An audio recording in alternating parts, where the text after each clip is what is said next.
Менің білімді оқушыларым, қазақ тілі сабағына қош келдіңіздер. Бүгінгі сабағымыздың тақырыбы етістік.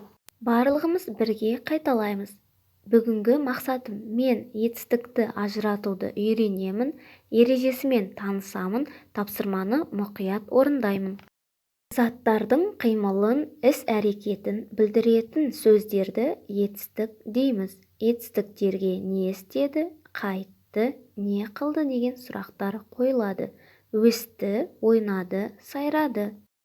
Кітабыңыздың 71-ші бетіндегі бірінші жаттығуға назар аударыңыз. Суреттерге мұқият зер салып қараңыз. Балалар не істеді? Балалардың қимыл атауларын білдіретін сөздерді атаңыз. Бұл сөздер қандай сұраққа жауап береді? Қай сөз табына жатады? Өзіңізге ұнаған суретпен сөйлем құрап жазыңыз. Қимылды білдіретін сөздердің астын сызыңыз. Мысалы, отырғызды, құйды, ілді, суарды. Енді қалаған суретіңізге сөйлем құрастырып, етістіктің астын сызыңыз. Жарайсыздар балалар, енді екінші жаттығуға назар аударыңыз. Оқы, қарамен берілген сөздерге назар аудар. Бұл сөздер жан-жануардың қимылына сәйкес келе ме? Бие мөңірейді, түйе мияулайды, қой үреді, сиыр қытқыттайды, ешкі кісінейді, ит бақырады, тауық маңырайды, мысық боздайды. Солай ма балалар? Олай болса, өлеңді түзетіп жазыңыз. Қарамен берілген сөздер қандай сұраққа жауап береді? Анықтаңыз.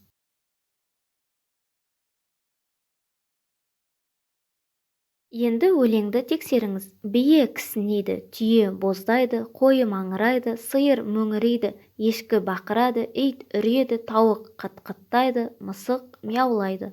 Енді үшінші жаттығуға назар аударыңыз. Оқы, мәтінге ат қой. Қайың тегіс және таулы жерлерде өседі. Қайыңнан түрлі үй жиһаздары жасалады. Оның майымен былғары өңделеді. Ол улы газдарды өткізбейді. Қайың аса пайдалы ағаш. Мәтінге ат қойып, маған ұсыныстарыңызды айтыңыздар.